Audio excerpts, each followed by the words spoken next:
તો ગોડાઉન જ નહીં, ફટાકડાનું કારખાનું અહીં ચલાવવામાં આવતું હતું. પર્દાફાશ થયો છે આ ઘટનાને લઈને.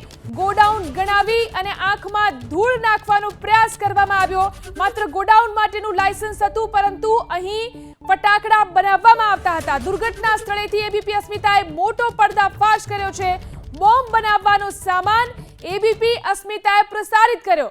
આ દ્રશ્યોમાં આપ જોઈ શકો છો જે આ સામાન છે, અહીં બોમ્બ બનાવવામાં આવતા હતા. સુતડી બોમ્બ અને તે પ્રકારના મોટા બોમ્બ અહીં બનાવવામાં આવતા હતા, જેના કારણે આ પ્રચંડ વિસ્ફોટ થયો અને આટલા શ્રમિકોએ જીવ ગુમાવ્યો. જોઈ શકાય છે એલ્યુમિનિયમ પાવડર કે જે ફટાકડા બનાવવા માટે ઉપયોગમાં લેવાય છે, તે પણ ટીવી સ્ક્રીન પર આપ જોઈ શકો છો.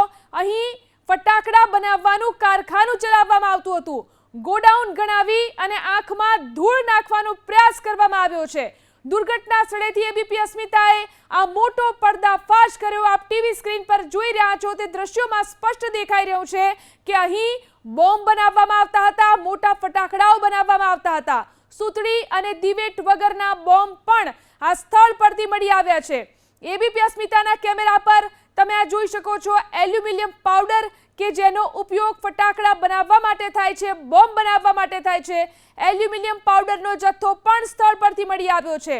માત્ર ગોડાઉનનું લાયસન્સ હતું, પરંતુ અહીં ફટાકડા બનાવવાનું કારખાનું ધમધમતું હતું, જેમાં શ્રમિકોએ જીવ ગુમાવ્યો છે.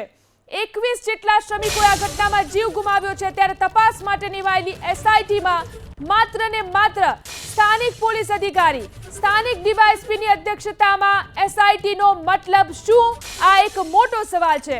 સ્થાનિક અધિકારીઓ સતર્ક હોય તો વગર મંજૂરીએ કારખાનું શરૂ જ ન થયું હોત. ડીવાયએસપી, 2 પીઆઈ અને 1 પીએસઆઈ નો એસઆઈટીમાં સમાવેશ કરવામાં આવ્યો છે.